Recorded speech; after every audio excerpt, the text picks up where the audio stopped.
Malappuram Manjeri medical college ആശുപത്രിക്കെതിരെ പരാതി. പുഴുവരിക്കുന്ന വ്രണവുമായി എത്തിയ 5 വയസ്സുകാരി ആദിവാസി ബാലികയ്ക്ക് മതിയായ ചികിത്സ ലഭിച്ചില്ലെന്നാണ് പരാതി. കുട്ടിയെ കോഴിക്കോട് മെഡിക്കൽ കോളേജ് ആശുപത്രിയിൽ പ്രവേശിപ്പിച്ചു. ജംഷീർ കൊടിഞ്ഞി ചേരുന്നു. ജംഷീർ, എന്താണ് കുഞ്ഞിന് പറ്റിയത്? പരാതിയിൽ എന്താണ്? വ്യാഴാഴ്ച വൈകുന്നേരമാണ് ഈ മണികണ്ഠൻ എന്ന് പറയുന്ന പൊതുപ്രവർത്തകനായിട്ടുള്ളയാൾ ഈ കുഞ്ഞിനെയുമായി ആദ്യം നിലമ്പൂർ ജില്ലാ ആശുപത്രിയിലേക്ക് വരുന്നത്. ഈ കുഞ്ഞിന്റെ തലയിൽ വലിയ തരത്തിലുള്ള വ്രണമുണ്ടായിരുന്നു.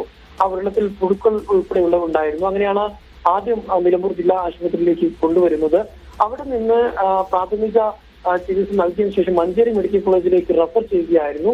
മഞ്ചേരിയിൽ ഇന്നലെ വൈകുന്നേരമാണ് സംഭവം. 8:45-9 മണിയോടുകൂടി മഞ്ചേരിയിലെത്തി. മഞ്ചേരിയിൽ സർജൻ ഡോക്ടറെ കാണണമെന്ന് പറഞ്ഞു. അങ്ങനെ അവരെ അവിടെ ആക്കിയതിനു ശേഷം ഈ ഓട്ടോ ഡ്രൈവർ കൂടിയായിട്ടുള്ള മണികണ്ഠൻ, പൊതുപ്രവർത്തകനാണ്, അദ്ദേഹം അവിടുന്ന് പോവുകയും ചെയ്തു.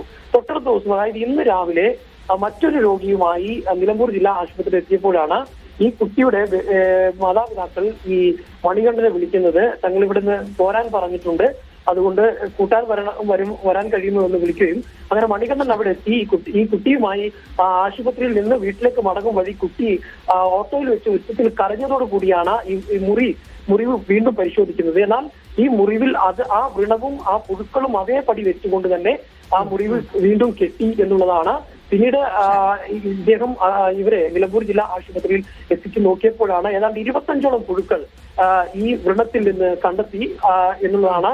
പിന്നീട് ഇവർ തിരിച്ചു മഞ്ചേരി മെഡിക്കൽ കോളേജിലേക്ക് തന്നെ റെഫർ ചെയ്തു. പക്ഷേ അവർ അതിന് തയ്യാറായില്ല. ഇപ്പൊ കുട്ടിയെ കോഴിക്കോട് മെഡിക്കൽ കോളേജ് ആശുപത്രിയിലേക്കാണ് കൊണ്ടുപോയിരിക്കുന്നത്.